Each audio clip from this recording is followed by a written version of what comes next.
Orang mati, episode 22. Pewaris pengobatan, tentu saja ada hubungannya dengan itu. Meskipun kamu sudah lama tidak bersama bibiku, kamu telah memecahkan rekornya yang tak terhitung jumlahnya. Gu Qiaoqiao menjentikkan jarinya dengan bersemangat dan berkata, kamu adalah pria pertama yang membuat bibiku tersipu. Pria pertama yang berhenti membuatnya kedinginan. Pria pertama yang membuatnya merasa malu. Pria pertama seorang pria yang memintanya untuk bertanya padanya, keluar untuk makan malam. Gadis kecil itu menghitung selusin yang pertama dalam satu nafas, dan Ye Bufan berpikir, kamu melewatkan satu, dan aku adalah orang pertama yang mengalahkannya. Gu Qiaoqiao tidak tahu apa yang sedang terjadi di dalam hatinya. Jadi dia melanjutkan, jadi, bibiku sangat spesial untukmu dan memiliki banyak perasaan untukmu. Jika kamu mengejarnya, kamu pasti akan berhasil. Percayalah, indera keenam saya selalu akurat dan tidak pernah salah. Ye Bufan tidak berkomentar, tetapi malah berkata, kamu sepertinya sangat peduli dengan bibimu. Tentu saja, ipar adalah orang tersayang. Gu Qiaoqiao berkata, saya tidak memiliki ibu sejak saya masih kecil, dan saya dibesarkan di belakang pantat bibi saya. Meskipun bibi saya sangat acuh tak acuh terhadap orang lain, dia sangat baik kepada saya. Dia adalah seorang saudara perempuan dan seorang ibu bagi saya. Jadi tentu saja saya harus peduli padanya. Ye Bufan mengangguk, tapi dia tidak banyak bertanya tentang privasi orang lain. Melihat dia tidak membuat pernyataan, Gu Qiaoqiao berkata dengan penuh semangat, Kakak Ye, katakan padaku, apakah kamu ingin mengejar bibiku? Ini, biarkan aku memikirkannya lagi. Ye Bufan berpikir dalam hati. Aku baru saja menyiksa bibimu, sekarang dia ingin membunuhku. Apa yang dia kejar? Gu Qiaoqiao adalah hantu. Dia segera melihat bahwa dia sedang menghindar, dan berkata, kamu sialan, kamu tidak bisa melihat kebaikan bibiku. Beri aku teleponmu, dan aku berjanji kamu akan langsung jatuh cinta dengan bibiku. Apa artinya? Ye Bufan tidak tahu apa yang akan dilakukan gadis kecil ini, tetapi dia mengambil teleponnya. Saudaraku, ponselmu terlalu tua. Sambil berbicara, Gu Qiaoqiao membuka WeChat Ye Bufan, mengirim foto, lalu dengan terampil mengoperasikannya, dan dengan cepat mengaturnya sebagai desktop ponsel. Lihat, bagaimana ini? Gadis kecil itu mengembalikan telepon dengan ekspresi main-main. Ye Bufan tidak tahu apa yang dia lakukan, melihat ke telepon, dan tiba-tiba merasa darahnya mengalir deras. Saat ini, screensaver desktop ponsel digantikan oleh seorang wanita cantik dengan bikini 3 titik, yaitu Gu Qingcheng berdiri di tepi pantai.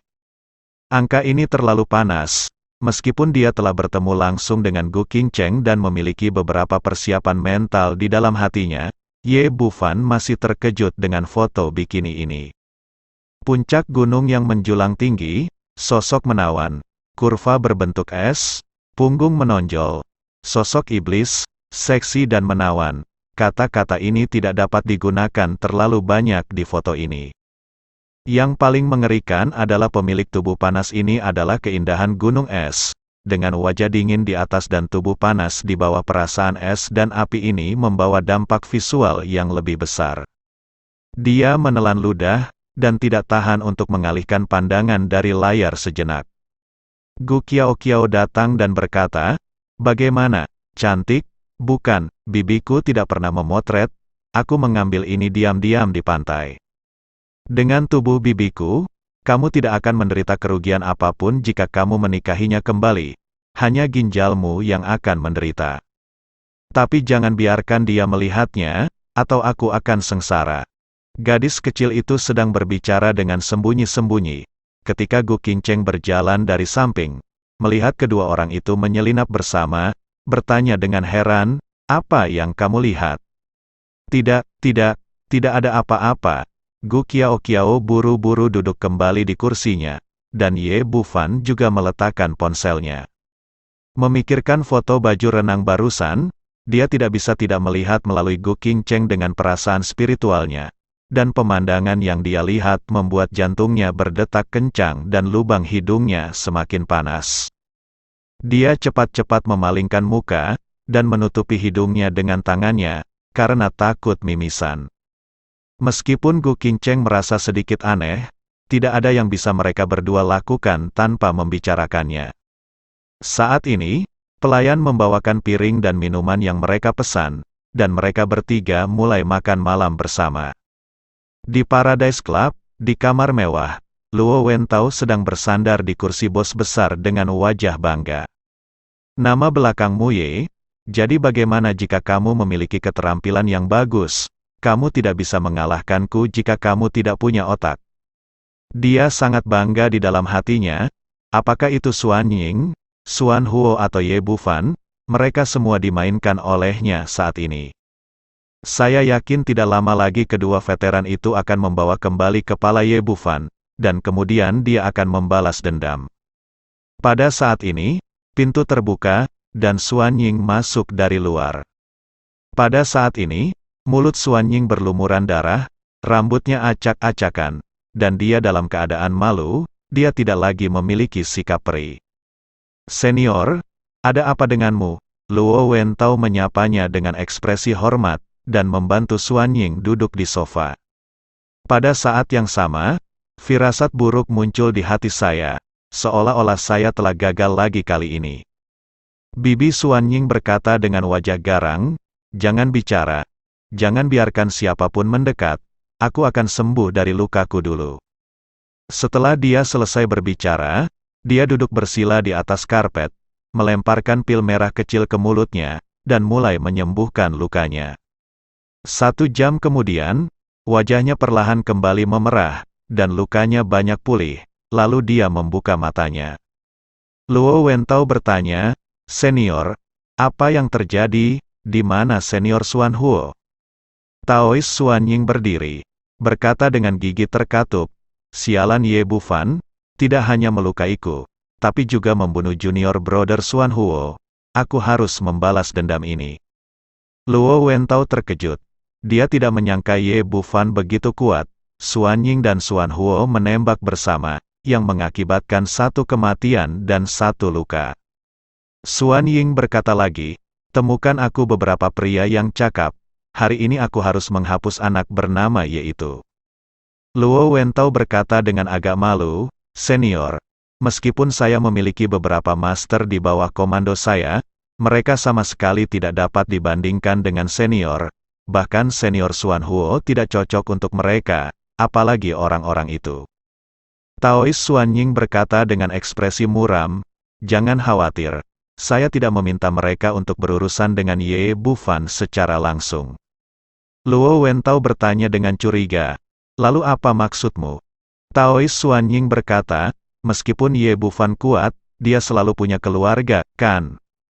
Mata Luo Wentao berbinar, "Senior, saya sudah bertanya. Ye Bufan juga memiliki seorang ibu yang tinggal di Hotel Zui Jiangnan." "Itu benar. Selama aku mendapatkan ibunya ke tanganku, anak ini bisa dimanipulasi olehku." Taois Xuan Ying berkata, "Temukan beberapa orang untukku, dan pergi bersamaku untuk menangkap ibu Ye Bufan. Kamu tidak perlu khawatir tentang sisanya." Sebagai orang dalam seni bela diri, alasan mengapa dia menyerang orang biasa tanpa memandang statusnya adalah karena dia menyimpan dendam terhadap Ye Bufan dan ingin membalaskan dendamnya. Kedua, dia sangat ingin mendapatkan Demon Refining Bottle. Itu adalah harta yang langka. "Jangan khawatir senior, aku akan segera mengatur tenaga dan kendaraan untukmu." Setelah Luo Wentao selesai berbicara, dia segera memanggil 4 pria berbaju hitam.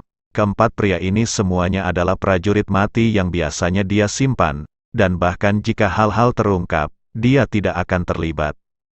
"Ayo pergi dengan senior, dan semuanya akan diatur oleh senior." "Ya."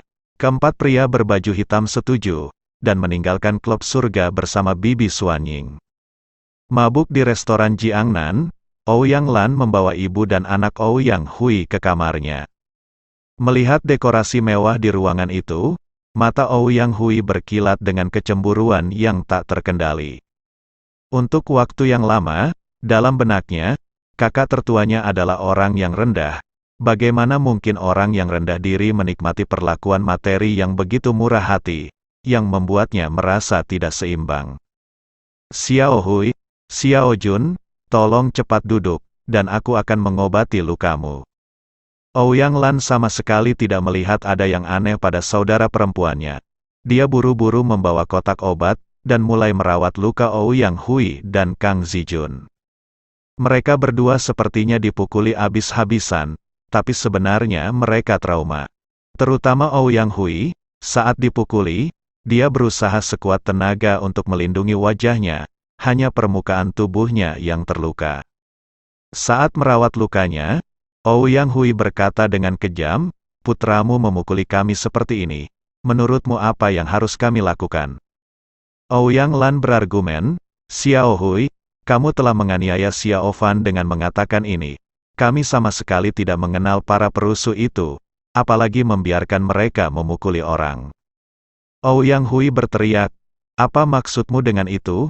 Mungkinkah lukaku palsu, luka Xiao Jun palsu? Buktinya sangat kuat sehingga kamu masih menyangkalnya." Ouyang Lan menghela nafas, dia tidak ingin berdebat dengan saudara perempuannya yang tidak masuk akal. Dia berkata, "Pokoknya, kamu juga terluka olehku. Istirahatlah dengan baik beberapa hari ini, dan kembalilah setelah lukanya sembuh." Kang Zijun berteriak, "Jika kamu menamparku dan memberiku kencan manis, bukankah kamu membiarkan kami pulih?" Ouyang Lan berkata, "Lalu apa yang kamu inginkan?" Ouyang Hui berteriak, "Kehilangan uang, kamu harus membayar untuk memukuli kami seperti ini. Jika tidak, urusan hari ini belum berakhir." Inilah tujuan sebenarnya melihat keluarga kakak perempuan tertuanya melompati gerbang naga dan tiba-tiba menjadi kaya dari bawah. Dia sangat cemburu hingga dia akan menjadi gila. "Ini, baiklah, kalau begitu aku akan menemanimu dengan sejumlah uang." Ouyang Lan memiliki lebih banyak uang sekarang. Dia membuka laci, mengeluarkan setumpuk uang 100 yuan dan memberikannya kepada Ouyang Hui. Melihat uang kertas yang berwarna-warni, mata Ouyang Hui menjadi lebih serakah. Kakak tertua bisa mengambil 10.000 yuan dengan santai, yang menunjukkan bahwa dia sangat kaya. Sekarang dia telah menentukan bahwa pihak lain adalah orang kaya. Tentu saja dia tidak akan puas dengan kompensasi 10.000 yuan. Singa itu segera membuka mulutnya dan berkata, "Tidak, jumlah ini tidak cukup." Ouyang Lan berkata dengan heran, 10.000 yuan cukup banyak. Selain itu, kamu dan Xiao Jun tidak terlalu menderita luka, hanya tergores kulit. Kenapa tidak berat? Kita semua pernah dipukul seperti ini. Bukankah berat? Kamu harus dipukul sampai mati untuk bahagia.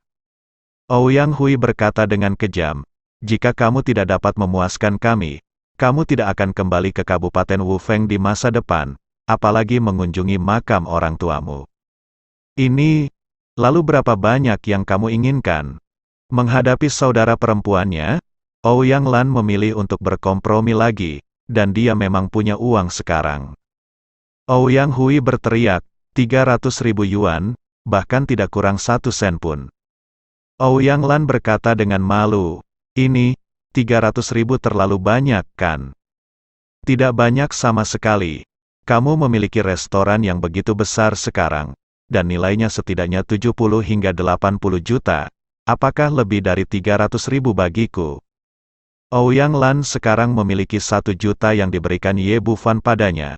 Ragu-ragu sejenak dan berkata, "Baiklah, 300.000 adalah 300.000. Tetapi hari ini sudah terlambat, saya akan pergi ke bank untuk mentransfer uang kepada Anda besok." Melihat bahwa kakak perempuan itu menyetujui permintaannya dengan begitu mudah, kilasan penyesalan melintas di mata Ouyang Hui. Berpikir bahwa dia agak pendek, dia diam-diam mengedipkan mata pada putranya. Kang Zijun segera mengerti, dan segera berteriak, "Dan saya terluka lebih serius dari ibu saya, dan kompensasinya tidak boleh kurang dari ibu saya. Harganya juga 300.000 yuan, tidak, saya ingin 400.000 yuan." Ouyang Lan terkejut, dan berteriak, 400.000 yuan lagi terlalu banyak. 400.000 sama sekali tidak banyak. Saya masih muda. Dan dipukuli seperti ini tidak hanya menyakiti tubuh saya tetapi juga hati saya. Saya harus menghabiskan begitu banyak uang dengan saya. Ouyang Lan sedikit ragu-ragu. Lagi pula, jumlahnya mencapai 700.000. Yang bukan jumlah yang kecil. Meskipun dia memiliki 1 juta di tangannya. Dia tidak dapat menjelaskannya kepada putranya setelah memberi terlalu banyak. Ouyang Lan, kenapa kamu begitu pelit? Apakah kamu lupa apa yang kamu katakan ketika ayah meninggal? Anda bilang akan menjaga saudara-saudari kami dengan baik, tetapi sekarang setelah Anda makmur, Anda enggan memberi kami uang sekecil itu. Mengapa Anda begitu kejam? Apakah kamu pikir aku adikmu sendiri? Untuk meminta uang, Ouyang Hui juga keluar semua, berguling-guling dan menangis di tanah. Sekarang Ouyang Lan bingung, dan dengan cepat berkata, "Oke, Xiao Hui, jangan menangis, cepat bangun, aku berjanji akan memberikannya padamu, bukan?" Melihat 700.000 yuan ada di tangan, Ouyang Hui segera tersenyum dan bangkit dari tanah tanpa air mata di wajahnya. "Kakak, kamu mengatakan ini, kamu tidak bisa menarik kembali kata-katamu." Ouyang Lan berkata tanpa daya, "Saya tidak menyesalinya, saya akan mengambilkannya untuk Anda besok, dan Anda harus pergi segera setelah Anda mendapatkan uangnya, dan jangan beritahu Xiao Fan.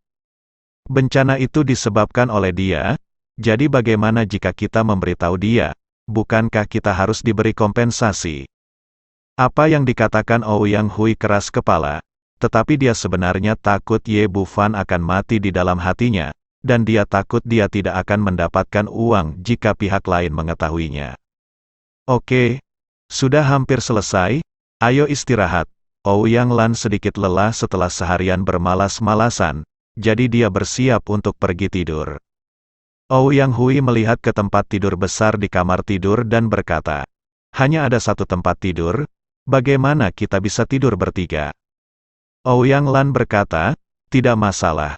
Kamu dan Xiao Jun tidur di tempat tidur, dan aku bisa membuat tempat tidur lantai sendiri." Kang Zijun berkata, "Itu tidak akan berhasil, saya tidak terbiasa tidur dengan orang asing." Ouyang Hui berkata, "Kakak, menurutku juga begitu. Tidak nyaman bagi kita bertiga untuk tidur bersama. Mengapa kamu tidak keluar dan mencari tempat?" Ouyang Lan berkata dengan malu, "Namun, kemana saya bisa pergi selarut ini? Pintu restoran ditutup, dan tidak nyaman bagi saya untuk keluar." Ouyang Hui berkata, "Apa yang begitu sulit tentang ini? Ada begitu banyak kamar pribadi di restoran, Anda dapat menemukan satu dan merapikan tempat tidur di lantai, lakukan saja untuk 1 malam." Ouyang Lan menghela nafas dan berkata, "Baiklah kalau begitu, aku akan turun untuk mencari sesuatu untuk dilakukan malam ini." Setelah berbicara, dia hanya mengemasi 1 set tempat tidur dan turun ke bawah untuk merapikan tempat tidur di lantai. Melihat Ouyang Lan keluar, ibu dan anak Ouyang Hui segera menutup pintu dan menguncinya. Keduanya saling memandang dan tidak bisa menahan tawa. Ouyang Hui berkata dengan penuh semangat, "Nak, kami benar-benar datang kali ini, tidak hanya menyembuhkan penyakitnya, tetapi juga mendapat 700.000 yuan." Kang Zijun berkata, "Ya, dengan begitu banyak uang, saya dapat membeli suite dan mobil ketika saya kembali." "Ya, seharusnya begitu." Ouyang Hui berkata, "Nak, apakah penyakitmu sudah sembuh total?" Kang Zijun berkata, "Seharusnya baik-baik saja. Setiap hari saat ini saya merasa kedinginan di bawah selimut, tetapi sekarang saya tidak merasa seperti itu." "Itu bagus, mengetahui kesehatan putranya baik-baik saja." Ouyang Hui merasa lega. Dia berbalik dan melihat sekeliling ruangan, lalu berkata, "Sekarang mereka sangat kaya. Mari kita lihat apakah ada barang bagus, dan bawa kembali di sepanjang jalan." "Itu benar, jika kamu tidak mengambilnya, kamu tidak mengambilnya." Kang Zijun juga mencari-cari, dan mereka mengusir Ouyang Lan untuk tujuan ini. Ouyang Hui langsung membuka lemari Ouyang Lan, melihat pakaian yang baru dibeli di dalamnya, dan tidak bisa menahan diri untuk beberapa saat. Melihatnya berdiri di sana dengan bingung, Kang Zijun bertanya, "Ada apa, Bu?" "Lihat nak, ini semua barang bagus, gaun ini dari Chanel, sepatu ini dari Armani, tas ini dari LV, ikat pinggang ini dari Gucci." Ouyang Hui berteriak dengan panik, "Ya Tuhan, mengapa dia begitu kaya? Mengapa dia membeli barang bagus senilai puluhan ribu? Mengapa kehidupan mewah seperti ini bukan milikku?" Kang Zijun berkata, "Bu, apakah ibu memperhatikan, dia menyembunyikan begitu banyak barang bagus di lemari. Melihat kami datang ke sini dengan pakaian compang camping, jelas kami tidak ingin kami tahu bahwa orang seperti ini benar-benar beracun." Ouyang Hui berkata dengan marah, "Benar-benar seperti ini. Dia terus mengatakan bahwa saya adalah saudara perempuannya sendiri, tetapi sebenarnya dia sama sekali tidak menganggap saya serius di dalam hatinya. Orang seperti ini benar-benar munafik."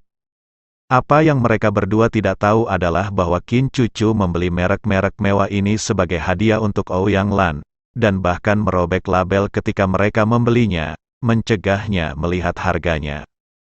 Dan Ouyang Lan telah membuat roti dengan rajin selama bertahun-tahun.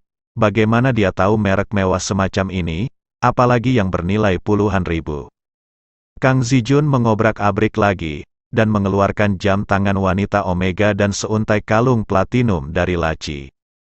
"Sayang sekali, barang-barang ini berharga, tapi semuanya untuk wanita, aku tidak bisa menggunakannya. Jangan khawatir, sekarang kita punya uang, ibu akan membelikannya untukmu nanti." Saat berbicara, Ouyang Hui mengenakan semua pakaian dan sepatu ini pada dirinya sendiri, dan mengenakan jam tangan dan kalung pada saat yang bersamaan. Dia dan Ouyang Hui memiliki penampilan yang mirip, dan sosok mereka tidak terlalu berbeda, jadi itu cocok untuk mereka. Pakaian ini sangat indah, seperti yang diharapkan dari merek besar. Kang Zijun menghela nafas, "Meskipun Ouyang Lan sangat mirip denganmu, dia pasti tidak bisa memakai temperamen ibuku." Ouyang Hui berkata dengan penuh kemenangan sambil melihat ke cermin, "Tentu saja, dia hantu yang malang, bagaimana dia bisa dibandingkan dengan ibuku?"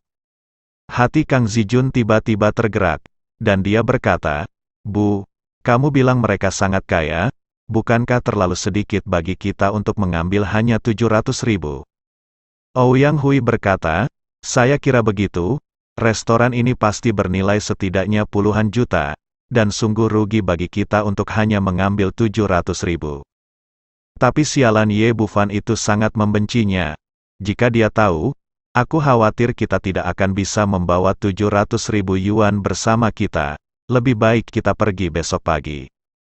Pandangan tegas melintas di wajah Kang Zijun, dan dia berkata, "Bu, kamu bilang aku akan membunuh Ye Bufan dan Ouyang Jing. Apakah restoran ini menjadi keluarga kita? Bisakah ini berhasil?" Meskipun Ouyang Hui serakah, dia tidak pernah berpikir untuk membunuh orang fiksi silaturahmi. Kang Zijun berkata, "Mengapa tidak? Ouyang Lan hanya memiliki 2 anak, Ouyang Jing dan Ye Bufan. Selama kita membunuh mereka, dia hanya akan mendengarkan apa yang kita katakan." Ouyang Hui dengan cepat melambaikan tangannya dan berkata, Tidak, pembunuhan itu melanggar hukum, tetapi jika kamu menangkapnya, kamu akan kehilangan akal." Kang Zijun berkata, "Bu, jangan khawatir, saya kenal beberapa teman.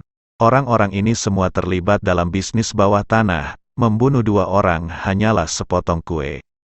Serahkan saja masalah ini kepada mereka, dan paling banyak kami akan berbagi 1,8 juta yuan dengan mereka. Kami tidak perlu melakukan apa-apa. Kami hanya perlu menunggu untuk menjadi bos." Dia memang mengenal beberapa perampok kuburan, termasuk dirinya sendiri sebagai anggota perampok kuburan.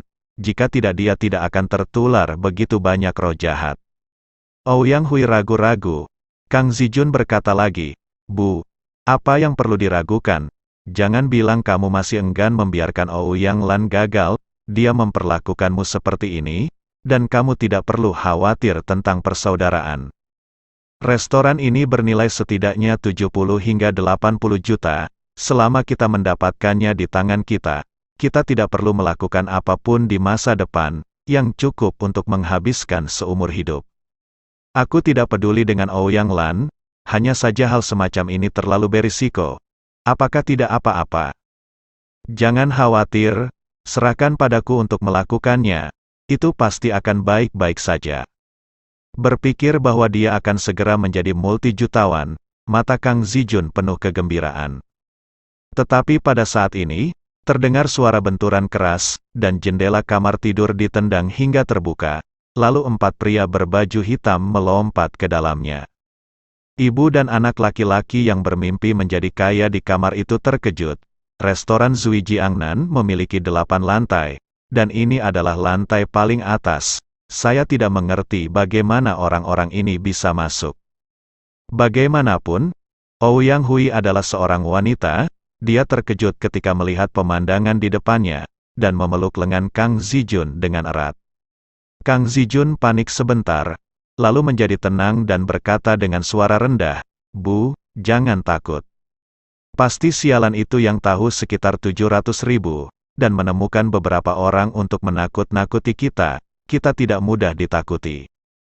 Mendengar apa yang dia katakan, Ouyang Hui juga merasa itu masuk akal, dan ketegangan di hatinya banyak mereda. Kang Zijun tampaknya puas bahwa dia telah melihat melalui plot Ye Bufan. Dia mengambil 2 langkah ke depan, menunjuk biarawati terkemuka dan berkata, "Berpura-pura menjadi hantu, berpikir bahwa aku akan takut padamu jika kamu berpakaian seperti ini. Saya katakan bahwa saya tidak takut." Tetapi sebelum dia selesai berbicara, cahaya dingin melintas di tangan biarawati Tao itu, dan sebuah pisau pendek memotong tenggorokan Kang Zijun dalam sekejap. Ekspresi panik melintas di mata Kang Zijun sebelum dia meninggal. "Bukankah pihak lain datang untuk menakutinya? Apapun yang Anda katakan, lakukan saja." Pada saat yang sama, hatinya penuh dengan kecemburuan dan keengganan melihat bahwa dia akan menjadi multijutawan, melihat bahwa dia dapat mewarisi harta keluarga besar Ouyang Lan. Bagaimana dia bisa mati seperti ini? Melihat putranya terbunuh, Ouyang Hui benar-benar terpana. Sebelum dia hendak berteriak, beberapa pria berbaju hitam telah datang ke sampingnya dan mengikatnya erat-erat dengan tali. Dia ingin berteriak, tetapi begitu dia membuka mulutnya, seseorang memasukkannya ke dalam handuk, dan dia bahkan tidak bisa mengeluarkan suara. Biarawati wanita terkemuka berkata kepada pria berbaju hitam di sebelahnya, "Keluarkan fotonya dan periksa apakah itu Ouyang Lan." Pria berbaju hitam mengeluarkan foto, membandingkannya dengan Ouyang Hui, dan berkata, "Tuan Dao, benar, ini dia, kami telah mengikutinya selama beberapa hari, dan dia baru saja membeli setelan ini." Ouyang Hui mendengar percakapan antara keduanya dengan jelas, dan melihat bahwa orang di foto itu adalah Ouyang Lan. Dia mengerti bahwa orang-orang ini datang untuk menangkap Ouyang Lan, tetapi akibatnya, putranya mengalami bencana yang tidak pandang bulu, dan dia menjadi kambing hitam. Pada saat ini, ususnya penuh penyesalan. Jika dia tahu bahwa Ouyang Lan telah menyinggung musuh yang begitu kejam, mengapa dia tinggal di rumahnya dan mengusirnya? "Kenapa kau memakai pakaiannya? Bukankah ini mencari kematian?" Dia berteriak putus asa, mencoba memberitahu pihak lain bahwa dia adalah Ouyang Hui, bukan Ouyang Lan. Tapi sayangnya tidak peduli seberapa keras dia berusaha, dia hanya bisa mengeluarkan suara rengekan. Dari sudut pandang Taois Suanying, Ouyang Hui hanya tidak ingin berdamai setelah ditangkap. Dia tidak menganggapnya serius sama sekali, meraih Ouyang Hui dan melompat keluar jendela, meraih tali yang telah disiapkan dan meluncur ke bawah. Meski lukanya belum sembuh total, tidak masalah membawa seseorang bersamanya. Segera mereka membawa Ouyang Hui ke dalam mobil dan menghilang di malam hari, hanya menyisakan Kang Zijun dalam genangan darah. Di restoran barat, Gu Qingcheng mengangkat gelas anggur di tangannya dan berkata kepada Ye Bufan, "Tuan Ye, saya benar-benar minta maaf, saya salah paham dengan Anda hari ini, terima kasih telah menyelamatkan Kiao Kiao kami." Gu Kiao Kiao juga mengangkat gelasnya, "Kakak Ye, terima kasih juga." Ye Bufan mengambil gelas anggurnya dan menyentuh kedua gadis itu, lalu menyesapnya. Baru saja dia meletakkan gelas anggurnya, ponsel di sakunya berdering, dan dia melirik ide penelepon. Itu adalah nomor aneh yang belum pernah dia lihat sebelumnya. Setelah menekan tombol jawab, terdengar suara muram dari seberang. "Ye Bufan, ibumu ada di tanganku."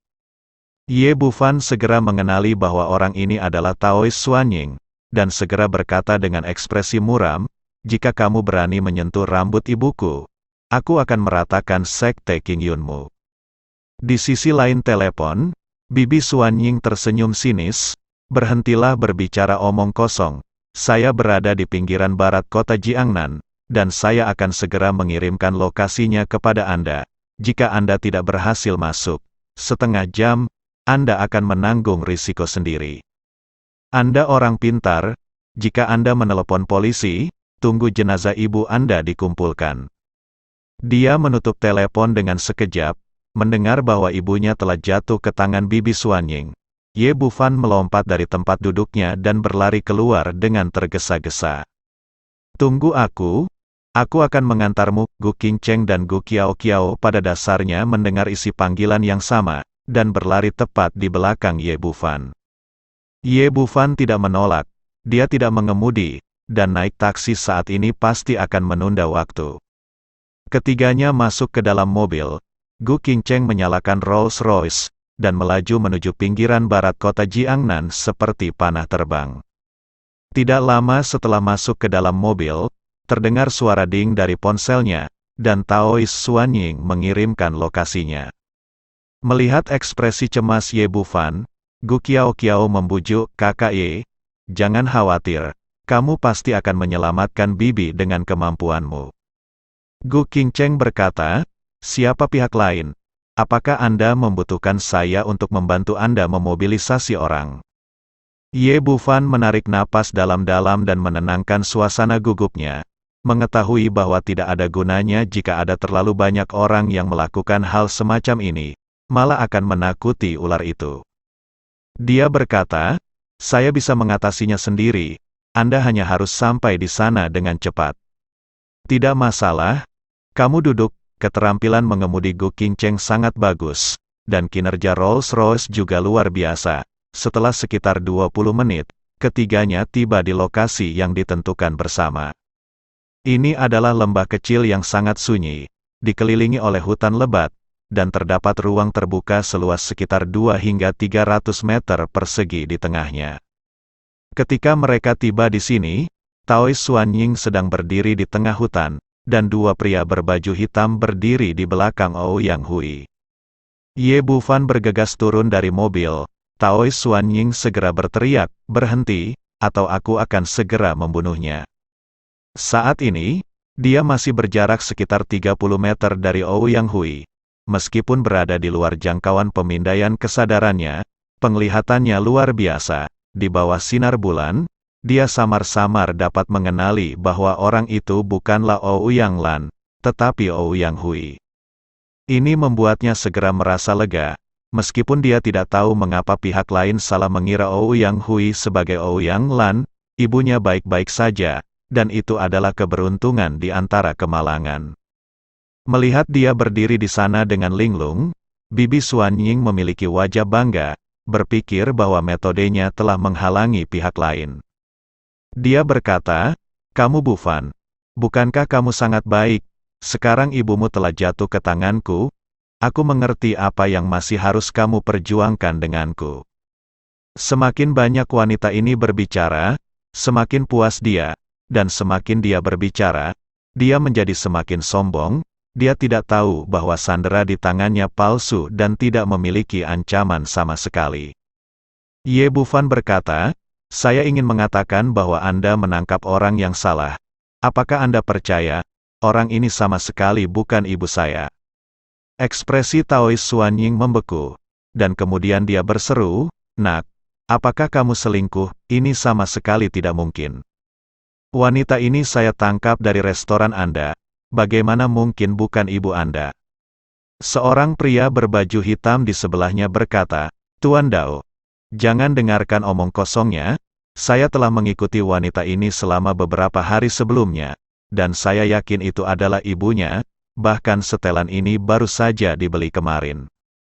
Dan perhiasan serta jam tangan yang dia kenakan semuanya dibeli dengan mata kepala sendiri. Sama sekali tidak mungkin saya salah.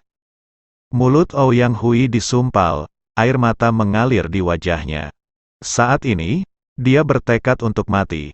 Mengapa dia datang untuk menagih hutang? Mengapa dia memecahkan kaca hotel? Mengapa Anda ingin mengusir Ouyang Lan? Kenapa kau memakai pakaiannya? Mengapa Anda ingin merampok perhiasannya? Tanpa alasan ini, dia tidak akan disandera, dan putranya tidak akan mati. Sayang sekali tidak ada obat penyesalan di dunia ini. Betapapun menyesalnya, percuma saja. Aku hanya bisa berharap Ye Bufan bisa menyelamatkan dirinya sendiri. Ye Bufan berkata, dia benar-benar bukan ibuku. Dia hanya bibiku, keduanya mirip. Nak, jika kamu masih berpura-pura tenang denganku saat ini, maka aku akan melihat berapa lama kamu bisa tetap tenang. Pendeta Tao Xuanying mengangkat tangannya saat dia berbicara, dan mematahkan lengan kiri Ouyang Hui dengan sekejap. Lengan Ouyang Hui patah, hampir membunuhnya, tapi sayangnya mulutnya tersumbat oleh handuk, jadi dia hanya bisa berteriak. Taois Xuanying tidak menunjukkan belas kasihan di wajahnya, dia berkata dengan suara dingin, telapak tangan ini untuk saudara muda Xuanji saya yang telah meninggal. Kemudian dia mengulurkan tangan dan meraih lengan kanan Ouyang Hui dan memelintirnya dengan keras. Terdengar bunyi klik lagi, dan lengan kanannya patah menjadi dua. Ini untuk adik laki-lakiku Xuan Huo. Ouyang Hui hanyalah orang biasa. Tetapi sekarang dia tidak tahan lagi dengan rangsangan semacam ini. Dia memutar matanya dan pingsan. Tapi Taois Xuanying tidak punya niat untuk berhenti. Dia mengangkat kakinya dan menendang betisnya lagi. Menendang kaki kirinya menjadi dua. Rasa sakit yang luar biasa membuat Ouyang Hui bangun lagi. Dalam sekejap mata, Taois Xuanying melumpuhkan anggota tubuh Ouyang Hui.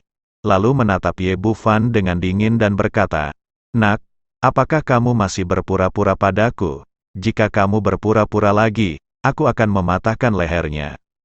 Meskipun Ye Bufan membenci Ouyang Hui, dia juga saudara perempuan ibunya sendiri, jadi dia tidak bisa melihatnya mati begitu saja.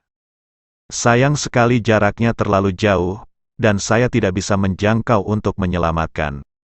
Melihat Bibi Xuanying mengenalinya sebagai ibunya saat ini, dia hanya bisa menjawab tanpa daya, oke, saya akui dia adalah ibu saya. Katakan padaku, apa kondisimu? Kamu masih jauh dari mempermainkanku di usia yang begitu muda. Bibi Xuanying berkata dengan bangga, jika kamu ingin menyelamatkan ibumu dariku, kamu harus menyetujui dua syarat. Pertama, berikan saya botol hitam kecil itu, dan kedua, izinkan saya menghapus kultivasi Anda dan membalaskan dendam kedua junior saya. Ye Bufan mengerutkan kening, bukankah permintaanmu terlalu banyak? Gu Qiao kemudian memarahi, kamu biarawati tua. Kamu terlalu kejam, kamu masih seorang biksu, kenapa kamu tidak punya belas kasihan? Gu Qingcheng tidak tahu bahwa orang di depannya bukanlah ibu Ye Bufan. Jadi dia berkata dengan gugup, Xiao Fan, jangan dengarkan dia. Begitu tingkat kultivasimu dihapuskan, dia akan segera membunuhmu. Taois Xuanying berteriak dengan kejam, diam. Kalian dua gadis kecil, dan berhati-hatilah agar aku menjualmu ke Afrika. Ye Bufan menghentikan Gu Qingcheng, yang hendak melarikan diri, dan berkata, itu benar, jika saya kehilangan kultivasi saya tidak akan menjadi daging di talenan Anda saat itu, bisakah Anda membiarkan saya hidup kembali? Bibi Xuanying berkata, aku bersumpah pada Patriark Sanxing bahwa aku tidak akan pernah membunuhmu. Ye Bufan mencibir dan berkata, apakah berguna untuk bersumpah, jika Patriark Sanxing memiliki roh? Dia pasti sudah disambar petir dari surga. Wajah Taois Xuanying menjadi gelap. Ye Bufan, kamu harus melihat situasinya dengan jelas. Apakah kamu masih memiliki kesempatan untuk memilih sekarang? Jika kamu tidak memenuhi syaratku, segera bunuh ibumu. Dia sudah mendapat kabar dari Luo Wentao bahwa Ye Bufan sangat berbakti. Selama dia menangkap Ouyang Lan, dia akan sepenuhnya mengendalikan inisiatif. Ye Bufan sedikit diam, masalah ini benar-benar tidak mudah ditangani, lagi pula Sandera ada di tangan pihak lain. Gu Qiao berteriak, "Kakak Ye, jangan dengarkan dia." Gu Qingcheng berkata, "Begitu kultivasimu dihapuskan, kamu dan ibumu akan tamat." Ye Bufan tersenyum kecut dan berkata, "Tapi, apakah aku punya pilihan lain?" "Tidak," Bibi Suanying mencibir, "aku akan memberimu 10 detik untuk segera membuat pilihan. Jika kamu tidak setuju, aku akan segera membunuh ibumu." 10, 9, 8, 7, 6, 5, melihat hitungan mundur akan segera berakhir. Ye Bufan menghela nafas dan berkata, "Oke, saya berjanji, saya akan pergi sekarang dan membiarkan Anda menghapus basis kultivasi Anda." Saat dia mengatakan bahwa dia akan bergerak maju, Taois Suanying segera berteriak, "Tidak, berdiri saja di sana dan jangan bergerak, saya akan pergi." Dia benar-benar mengalami kekuatan Ye Bufan, dan dia takut pihak lain akan menemukan kesempatan untuk menyelamatkan Ouyang Hui jika dia terlalu dekat. "Baiklah kalau begitu, kemarilah."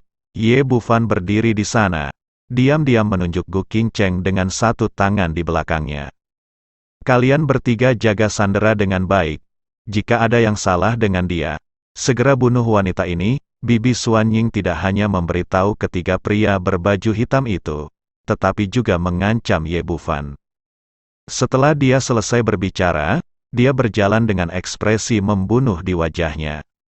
Bibi Suanying sudah membenci pemuda di depannya, selama bertahun-tahun, tidak ada yang bisa melukai dirinya sendiri. Pada saat ini, dia bersumpah untuk mengurangi dan menghapus kultivasinya, dan kemudian menyiksanya dengan kejam, sehingga dia tidak dapat hidup atau mati, dan kemudian membunuh ibu dan anak mereka bersama. Ketika jaraknya 4 atau 5 meter dari Ye Bufan, Taois Suanying mengeluarkan sabuk kain hitam dan melemparkannya ke Ye Bufan, sambil berkata, "Tutup matamu." Dia sudah membuat persiapan yang cukup, dan dia takut Ye Bufan akan melakukan serangan balik untuk sementara, jadi dia menyiapkan penutup mata. Selama matanya ditutup pihak lain seperti orang buta, bahkan jika itu adalah master dari peringkat Suan, pada jarak yang begitu dekat, saya benar-benar yakin untuk membunuhnya sebelum dia merobek penutup matanya. Tanpa ragu-ragu, Ye Bufan mengambil sabuk kain hitam itu dan membungkusnya di sekitar matanya, meletakkan tangannya ke bawah, dan membawanya ke belakang. "Nak, pergilah ke neraka." Taois Suanying merasa bahwa dia telah sepenuhnya mengendalikan situasi pertempuran, dan menendang dantian Ye Bufan dengan keras setelah berteriak dengan keras. Dia pikir dia akan aman dengan menutupi mata Ye Bufan, tetapi dia tidak tahu bahwa indera spiritual Ye Bufan 100 kali lebih efektif daripada mata. Melihat ujung jari kakinya akan menyentuh perut bagian bawah Ye Bufan, Taois Suanying menunjukkan seringai di wajahnya. Pada saat ini, Ye Bufan tiba-tiba berbalik ke satu sisi untuk bersembunyi, lalu mengulurkan tangannya untuk meraih lehernya, dan hanya mendengar bunyi klik, dan langsung memutar lehernya. Tubuh Taois Suanying jatuh ke tanah dengan suara plop, matanya membelalak. Tampaknya sebelum dia mati, dia tidak mengerti bagaimana dia bisa gagal, dan bagaimana lawan bisa melancarkan serangan balik yang begitu sengit dan akurat. Bisakah dia melihat dirinya sendiri? Apakah dia tidak peduli dengan hidup atau mati ibunya? Dan pada saat Taois Suanying menembak, Gu Qingcheng langsung bergerak, bergegas menuju ketiga pria berbaju hitam seperti embusan petir. Meskipun itu adalah kontak pertama, dia masih mengerti apa yang dimaksud Ye Bufan sekarang, dan dia ingin membantunya untuk membuat jodoh. Jadi dia sudah membuat persiapan. Energi sejatinya berjalan dengan liar, dan dia segera bergerak saat Taois Suanying bergerak untuk menyelamatkan Ouyang Hui. Apakah itu Suanying atau tiga pria berbaju hitam? Mereka menaruh semua perhatian mereka pada Ye Bufan dan mengabaikan Gu Qingcheng yang ada di sebelahnya. Tidak ada yang menyangka bahwa wanita glamor ini juga merupakan master dari peringkat misterius. Karena itu, sudah terlambat ketika mereka menemukan Gu Qingcheng. Dengan teriakan keras, dia meninju dan menendang ketiga pria berbaju hitam, dan pada saat yang sama, Ye Bufan juga membunuh Taois Xuanying. Biasanya semuanya harus berakhir, tetapi Ye Bufan tiba-tiba merasakan krisis yang sangat besar. Tidak, ada degoreng, dia bergegas seperti kilat, memeluk Gu Qingcheng, dan bergegas keluar dari hutan. Meski dia bereaksi dengan cepat, dia masih selangkah terlambat. Keduanya baru saja mengambil 2 atau 3 langkah ketika 3 ledakan keras datang dari belakang mereka. Ternyata ketiga pria berbaju hitam itu adalah tentara mati yang diangkat oleh Luo Wentao, dan mereka sudah mengikatkan bom di tubuh mereka. Melihat rencananya gagal, ketiganya meledakkan bomnya bersamaan, dan mereka ingin mati dengan mereka. Ye Bufan merasakan serangan yang kuat di belakangnya, seperti ditabrak kereta api, dan dia tiba-tiba melompat ke depan. Untungnya, dia sangat siap dan tidak melepaskan Gu Qingcheng di pelukannya, dan pada saat yang sama dengan panik mengedarkan energi sejatinya untuk menahan kekuatan ledakan di belakangnya. Ada 3 ledakan berturut-turut, dan kekuatannya terlalu mencengangkan. Ki pelindung tubuh terkoyak oleh gelombang udara besar setelah hanya menahannya. Ye Bufan merasakan semburan panas di dadanya, dan kemudian seteguk darah menyembur keluar, dan darah merah tua menyembur ke wajah Gu Qingcheng.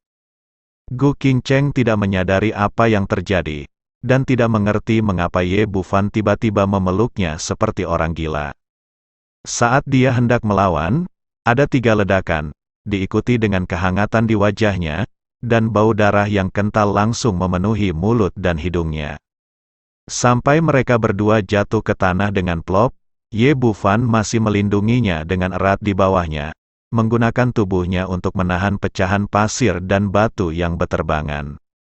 Sampai saat ini, Gu Qingcheng telah memahami apa yang terjadi, tetapi itu juga membuatnya mandek di sana.